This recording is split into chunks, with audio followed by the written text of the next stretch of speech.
Então agora vamos dar uma olhada na implementação, né, um pouquinho da implementação dessa arquitetura que nós estamos montando. Vamos dar uma olhadinha agora no código que a gente desenvolveu com base naquele planejamento que a gente fez, naquela arquitetura. Seguindo aqui o padrão REST. Então vamos dar uma olhada.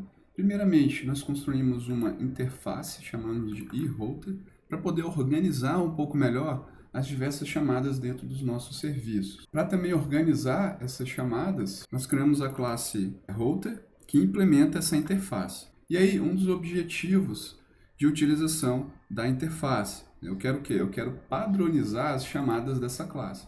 Então, essa minha classe, ela precisa ter o get, o delete, o post e o put. Essa classe, esses verbos, né, eles são referentes aos verbos do HTTP. Então, por exemplo, se eu estou chamando um GET, eu vou verificar no meu servidor se aquela requisição que está vindo é do tipo GET. Se for do tipo GET, eu vou fazer o direcionamento para essa chamada. Se for do tipo DELETE, eu vou também fazer a chamada para o tipo DELETE, ok? Então, para cada um eu vou ter, claro que a gente vai expandindo os outros verbos na medida da necessidade. Aqui, pessoal, eu tenho o meu método de run. Então, conforme chega uma requisição, e aí a gente vai ver que a gente vai colocar essa classe nas nossas diversas classes de serviço, eu vou rodar esse método run, que é uma padronização que eu estou utilizando, e aí esse cara, ele vai fazer o quê? Ele vai rodar, vai perguntar se esse cara é do tipo get, e se for ele retorna, se não ele pergunta se ele é do tipo post, delete e put. Então, todas as minhas classes de serviço, elas vão executar, vão fazer esse teste aqui na chamada para poder verificar se é o específico dele, se é o método específico dele. E aí, pessoal, dos padrões que nós estamos utilizando aqui nós estamos deixando essa nossa classe aberta a extensão e fechada a modificação, né? Um dos padrões sólidos. Então, fiz a declaração de class aqui, ou seja, a classe que vai ser executada. Quando eu faço a construção desse router, eu passo qual é essa classe que está sendo executada. Então, eu não modifico essa classe aqui mais em termos de alteração de get, delete, post, put, eu não vou mexer mais. Não preciso mexer nesse método run. E, de acordo com a classe que eu escolho aqui, eu estou atribuindo ela aqui como um atributo dessa minha classe.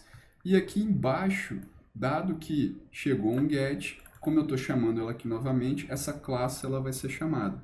Então, basta que essa minha classe que eu estou passando por aqui no construtor, ela tenha também esse método get, beleza? Então, vamos dar uma olhada nessa classe que eu colocaria aqui para substituir para ser chamada. Vamos dar uma olhada no HotSite Service. Então, da mesma forma que aquela classe ela implementa o eRouter, essa aqui ela também precisa. Por quê? Porque quando eu passo ela para o meu router, eu preciso que ela tenha esses métodos padrões para poder ser chamado lá dentro daquele método run. Então, eu tenho aqui o exemplo do delete. Então, public function delete, eu verifico se tem um ID, que é um dos requisitos básicos para poder remover uma entidade do tipo HotSite, verifico, chamo o meu DAO do meu HotSite, dentro dele tem um método removeById, e aí passei aqui o ID dele, beleza? Então, quando esse cara aqui ele for chamado, né, estou instanciando meu router, estou passando a minha classe de serviço, que tem os métodos get, put, delete, e chamo o método run. Quando esse método run roda, se por acaso a requisição que está vindo é um delete, ele vai cair aqui nessa função aqui do delete, que vai chamar quem, pessoal? Que vai chamar esse carinha aqui, que na verdade é esse método aqui. Então ele vai entrar, vai chamar, vai remover.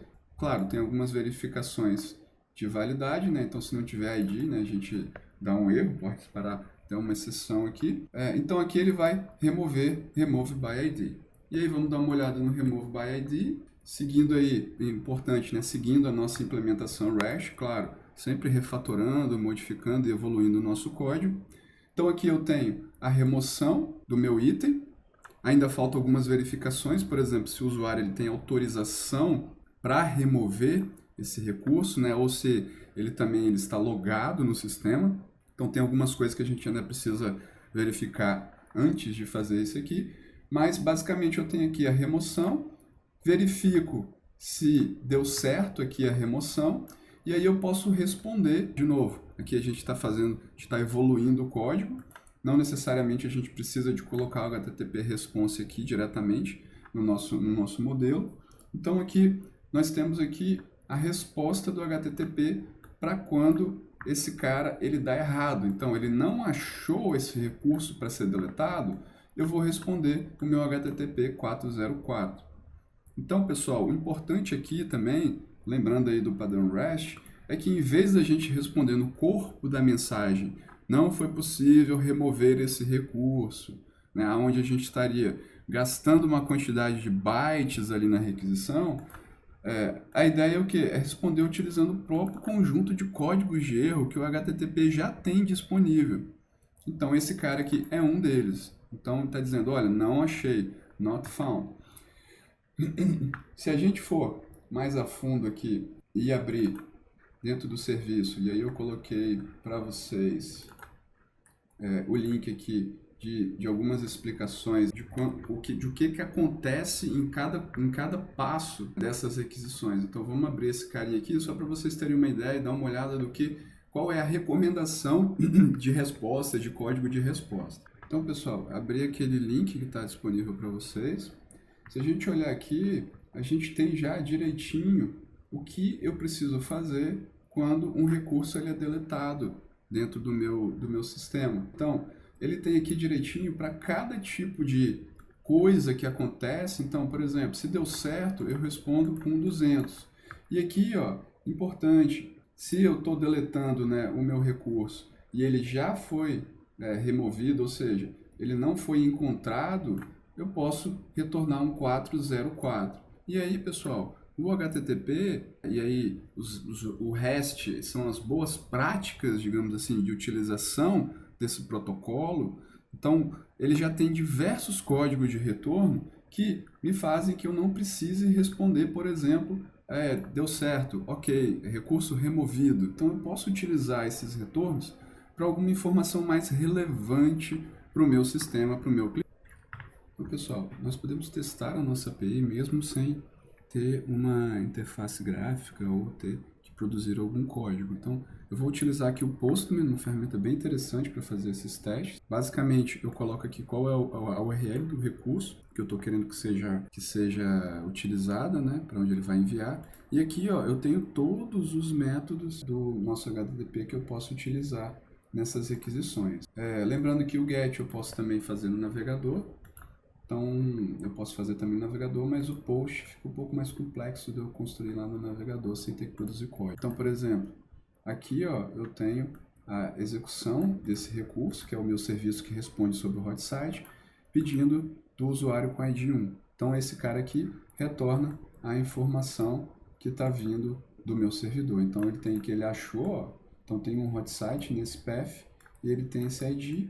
As informações do usuário ainda estão nulas, né? Então, o importante aqui, ó, que a gente quer depois é retornar os quadros, né? A gente quer retornar aquelas várias seções de HTML que vão ter que aparecer no meu hot site e a ordem dessas seções. Um outro cara interessante também é a questão do post.